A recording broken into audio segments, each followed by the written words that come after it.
Okay, it's going to be a review of TNA Sacrifice 2009. This will be my pick for the month of May for TNA pay-per-views.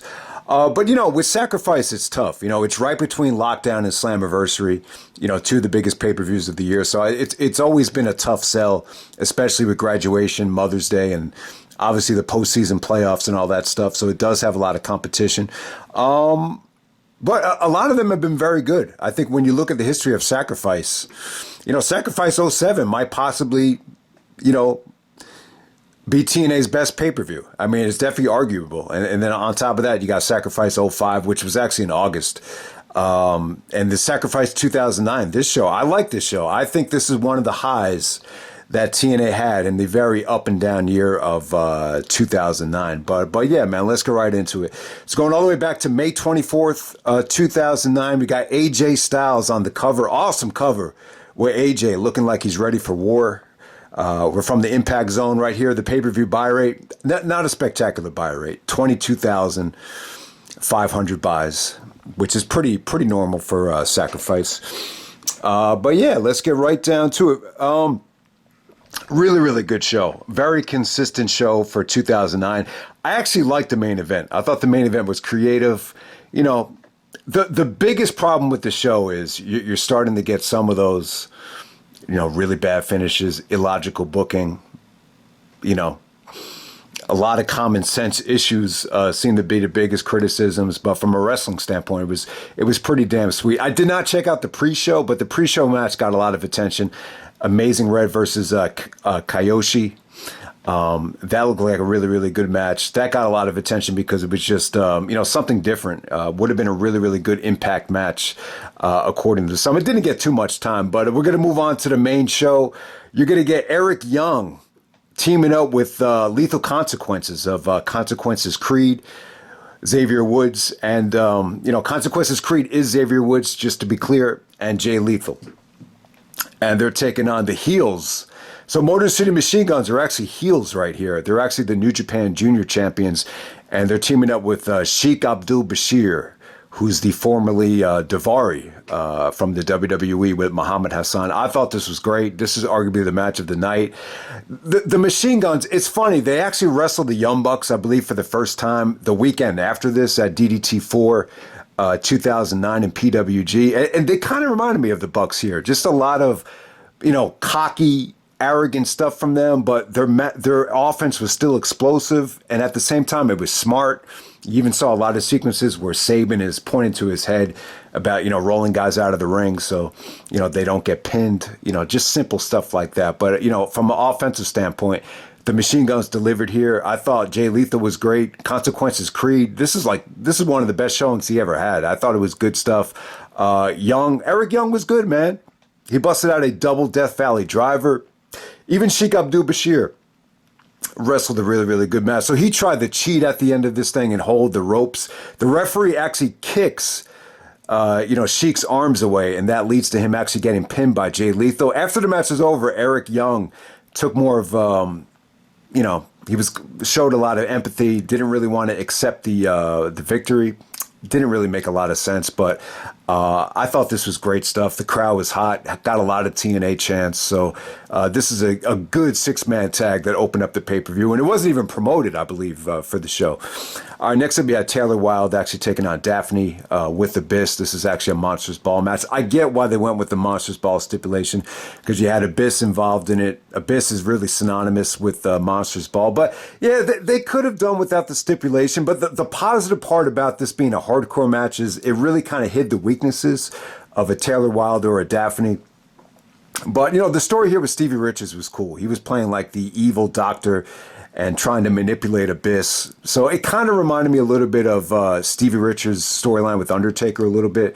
Plus, Stevie's got ties to the original ECW, and you have the thumbtacks and all that stuff. So that was pretty cool. But I don't know. I thought the match was just okay. Like I said, I think for a monster, if this was the first ever women's Monsters Ball match, I think you need to promote it on a grander stage. And, the tradition is to make it a four-way. I think they really dropped the ball with the Monsters Ball for this situation. And we're moving on to the X Division Championship match. This was cool, but it was kind of disappointing. You got Suicide the X Division champion, taking on Daniels. Just going, I'm not a big fan of that. It's almost like what they did with Riddle, just dropping Matt and calling him Riddle. So they did that with Christopher Daniels. Okay, so there's a lot to talk about here. So you had Daniels being the Curry Man, playing the Curry Man in New Japan, and he did it as well in TNA, which obviously I hated that decision. But Daniels actually started playing a video character named Suicide. And then there was this whole storyline that Christopher Daniels was secretly playing Suicide, and he was the real Suicide. And when you finally saw Daniels and Suicide together, you were like, oh, okay, who's the real guy that's Suicide? And Don West took the approach that Daniels really was Suicide. So you have that going on here. By the way, Don West was actually a heel on this show, which was very, very interesting. I just don't think it worked, though. It came off a little bit cold. But hey, man, you know what? I like the Suicide gimmick. I think it's a really, really cool looking. I actually prefer it over the Curry Man. My take on it, though, is when you got stars as athletic and as marketable as Frankie Kazarian and Christopher Daniels, I don't think you need to put him under a mask. But I get the point of it. It's a really, really cool looking mask that was inspired by a video game. So I thought the match was cool, man. I thought it was really, really good. It was going great. The Machine Guns are heels, so they tried to screw Daniels out of the match. And, I just didn't buy into Daniels being the honorable babyface here.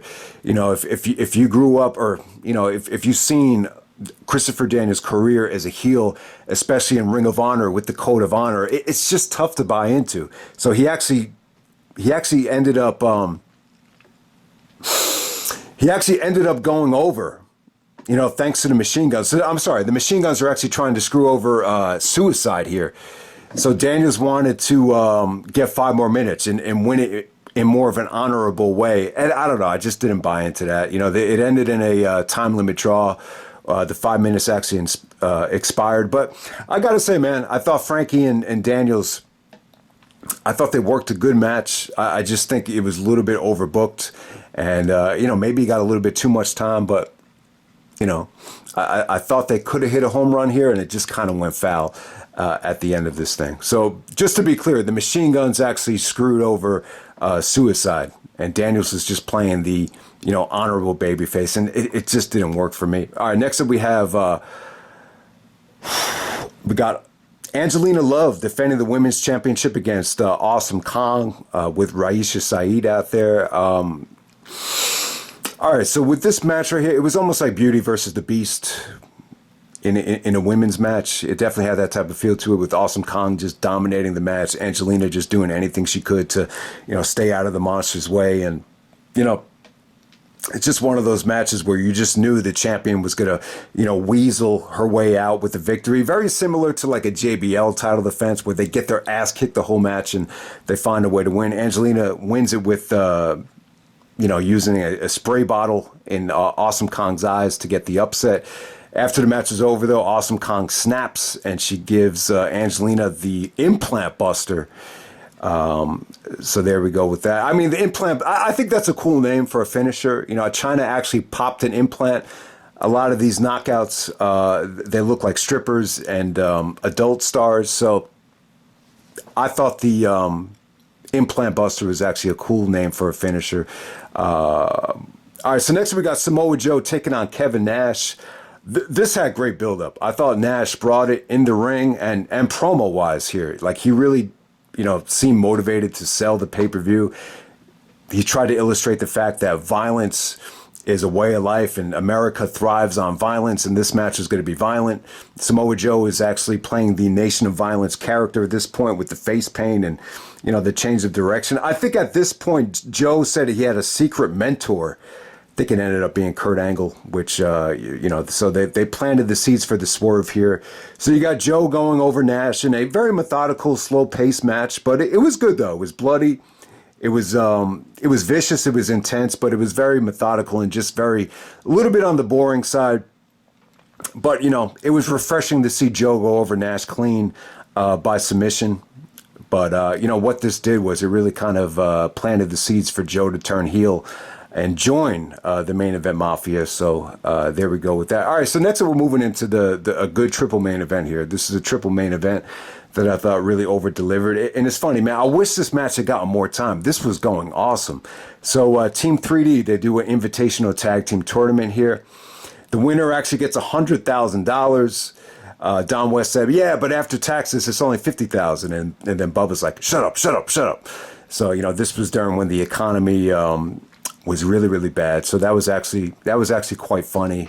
Looking back on it. But yeah, I mean, you got Beer Money taking on the British Invasion of Brutus Magnus and Doug Williams. I thought this was really good, man. It was just crisp, hot crowd, good fundamental tag team action. I just thought Beer Money, it's just incredible because both guys were in previous tag teams, were in a previous feud with different tag teams with AMW and Team Canada. And it just felt like Beer Money was just an even more natural fit for James Storm and Robert Roode. And it just worked really, really well here. I mean, I thought Doug Williams looked awesome here.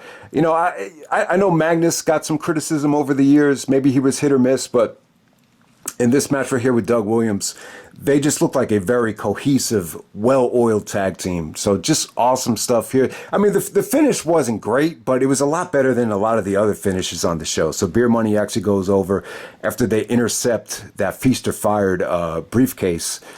And Beer Money actually shakes hands with the Dudleys. And we move on from there. Next up, we have the Legends Championship. An I Quit match. You got AJ Styles defending the Legends title against Booker T. I thought this was good, man. All right, so let me talk about the Legends title. At this point, it just seems like, do you really need another championship if you have an X Division title and, tag titles? I think Jarrett was actually saying that he wanted the Legends title to... it was very inspired by golf. Like, I think a lot of times the senior tours have like their own champion for the older folks. So TNA was getting a lot of criticism for hiring too many guys past the prime. So why not bring out a Legends title? It gave AJ something to fight for. So AJ's the Legends champion at the time. He's taking on Booker T. I thought the match was good, man. So, this was very main event Mafia inspired. Booker T was part of the main event Mafia. The match was good. I would say this is definitely like a Booker T WCW vintage performance. It felt like an old school WCW match from Booker T. And I kind of forgot about this, but it seems to me like Booker T got labeled as being a little bit lazy in TNA. I think it was True Slayer was saying sometimes Booker T looked engaged, sometimes he didn't really want to perform. But in this match, I thought it was good. I thought this was a WWE style match for AJ. It really does feel like matches like this really prepared him for the WWE. This is a far cry away from the X Division with AJ just flying all over the ropes. This was good, man. It was really good. Booker T really controlled the tempo. Just the knees Booker T was giving AJ, which is very violent looking. They just looked really, really well executed. And, matches like this can, really showed you that Booker T looks like he could be a great trainer. To be able to throw violent knees like that and not hurt the guy takes a lot of skill. And AJ's just fighting from behind. You saw a great WWE style comeback from AJ. You saw good submission work. You could argue that was a little bit boring if you're going to dissect the submissions just by talking about it. But I thought you had just some good, reversals here from wrist locks to hammer locks. AJ actually busted out they actually called it the flying armbar when AJ actually locked in the submission. I mean, there really wasn't a lot of high flying. AJ definitely had a good comeback with the punches and just the overall comeback. The biggest spot in the match was actually a transition into a Pele kick, which looked sweet. But ultimately, AJ locked in the flying armbar is what they called it. I don't really know if it was flying, but and then you got the overbooked crap here with Sharmell coming out. Then you had Jenna Morasco from Survivor come out and throw the towel to save Booker T and save the main event Mafia. I guess that's what they were going for here. This led to probably TNA's darkest moment, as this kind of sets up the Sharmell Jenna Morasco match at Victory Road 2009, which I haven't seen yet, but just based on the criticism and the reviews from that match, that was probably TNA's darkest moment, and More than anything, I think that show probably led to a lot of the changes that took place the months following it. But the bottom line is, though, I thought AJ Styles and Booker T, this was a good match. I think the I Quit stipulation sucks. I just think you book yourself into a corner when you give something the I Quit label, because obviously you want to protect AJ, you want to protect Booker T. Storyline standpoint, why would it make sense for Booker T to quit? So you have to give him an out. So they do the towel finish, which was overdone to that point. You've seen AJ and Daniels do that time and time again, years ago at this point. So I get why people think the finish sucked, but the actual in-ring work was very, very good. Very, very good. All right, next up we have the Ultimate Sacrifice match. We got Sting, Jeff Jarrett, Kurt Angle, and Mick Foley. So Mick Foley is the TNA champion here. He actually beat Sting at Lockdown. Kurt Angle is the leader of the Main Event Mafia, the godfather of the Main Event Mafia. Sting is in the Main Event Mafia. And Jeff Jarrett's in the match as well. All right, so Ultimate Sacrifice match. So you would have had to pin Mick Foley to win the belt here. Just to be clear, you actually have to pin Mick here to win the belt. So Kurt Angle, if he gets pinned, he's giving up his role as the godfather of the Main Event Mafia. If Jeff Jarrett gets pinned, he's giving up his share of the company. He has a stake in ownership of TNA at this point. It's split with Dixie and Panda Energy. So whatever percentage of ownership that Jarrett has, if he gets pinned, it's out of he's going to give it up here. He's risking everything. And if Sting gets pinned, he has to retire. So the criticism here is, why would you try to pin Sting? He's just going to be retired. The argument that you would make is it would eliminate one of your biggest rivals, biggest threats to the title. So, it's a weird stipulation, but you know what? I thought it was different. From Foley's point of view, it's unrealistic to think that Foley would be able to retain his belt against these four guys coming out of retirement. So I thought it kind of made sense, from Foley's standpoint to book it this way. This way, there's so much incentive to pin other guys that it kind of takes the focus away from the title. Because, maybe you just want Jarrett out of the equation, or maybe you want Sting out of the equation. That, from a long-term standpoint, that might be a more attractive option than just winning the belt temporarily. So if you want to look at it that way, I think that's a better way to look at it. But I thought the match was good, though. I thought it was really good. You had Angle and Jarrett really give it their all and really bring their A game. And I got to say, man, I'm really blown away at how Angle and Jarrett work together amongst all the animosity and, Angle actually losing his wife. And Karen starts dating Jeff Jarrett, and even now, like, you learn about how they still have, holidays together. They have, they intermingle both the kids and the families together. It's unbelievable when you hear that stuff, and it's just great that Jarrett and Angle have great respect for each other and that they get along, even though what happened. And I'll tell you, like, I have a stepmother, and I'll tell you, the last time we tried to intermingle and celebrate birthdays and holidays together, we had 2 birthday cakes that ended up getting destroyed. So you could just see the differences in families right there. But it is what it is. But I'm just saying, I think Jarrett and Angle have great chemistry, and Jarrett has always been very complimentary of Kurt Angle's work in the ring, and they showed it off here, and I thought it was great. Foley and Sting, they got animosity going back to the WCW days, so you had them kind of, allow Jarrett and Sting to allow Angle and Jarrett to focus, keep their focus in the ring, and Foley and Sting did some crazy hardcore stuff away from the ring, so I thought that kind of made sense. During the match, though, Foley actually got on commentary, and it was funny. It was good, man. Foley just seems so comfortable here compared to when he was in WWE.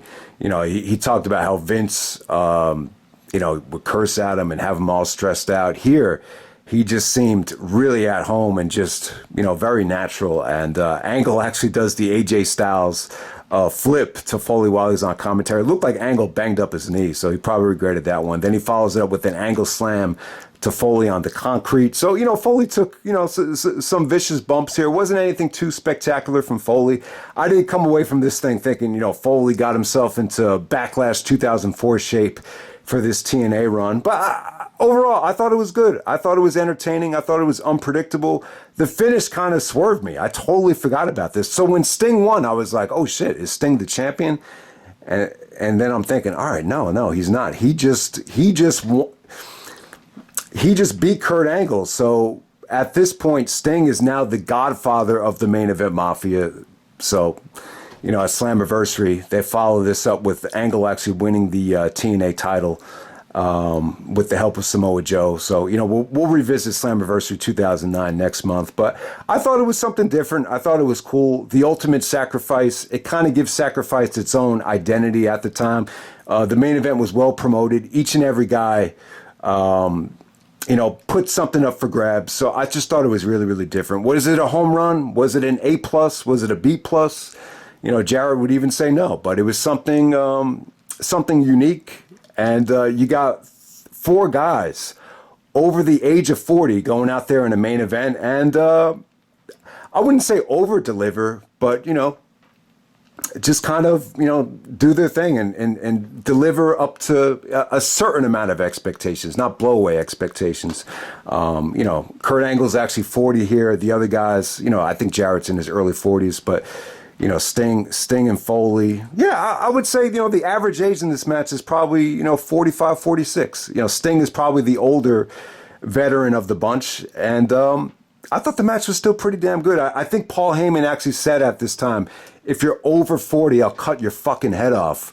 But, I think that statement has been proved wrong. That myth that if you're over 40, you can't deliver, especially today when you got Bryan Danielson, AJ Styles, you got Brock, Randy Orton.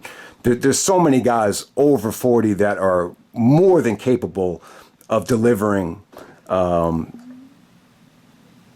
in the ring today. And, just because you're 40 years old doesn't mean that you can't deliver in the ring. I think because of what we saw in WCW, a lot of people were kind of stained with the stereotype that guys over 40 can't work, because you're so used to seeing Hogan and Nash in a generic WCW main event that did not deliver. It's more about the individual rather than the actual age. But, I got to give Angle credit, man. He looked awesome here. Kurt Angle in 2009 at 40 years old was still pretty damn good. I just think the stuff he did with Jarrett and just overall his intensity, his work rate, his whatever friggin' energy he dug up for this match, inner drive he had for this match, it definitely came across great here, and he was definitely the MVP of this match. But I don't know, giving Foley the TNA championship, you almost forget about it. But I think Foley was great for the ratings. Foley delivers on the mic, in the ring, from the creative side of things. So it's not the worst thing in the world. Like I said in the past, I totally understand it. The economy, hit a lot of people hard. Foley was still somewhat young at the time, still had a little bit of juice left. So I don't blame Foley at all for coming back. And the ratings actually did get a lot higher at this time with the Main Event Mafia and Foley coming into play. So, yeah, man, this pay-per-view gets a thumbs up for me. I don't know how high this is going to rank on the list of TNA pay-per-views, but this is definitely one of the highlights of 2009. This blows away a lot of the stuff that TNA did that year, no doubt about it. So I hope you guys enjoy the review, and this should be a pretty awesome weekend with Double or Nothing and Night of Champions coming up. So we'll see what happens. All right.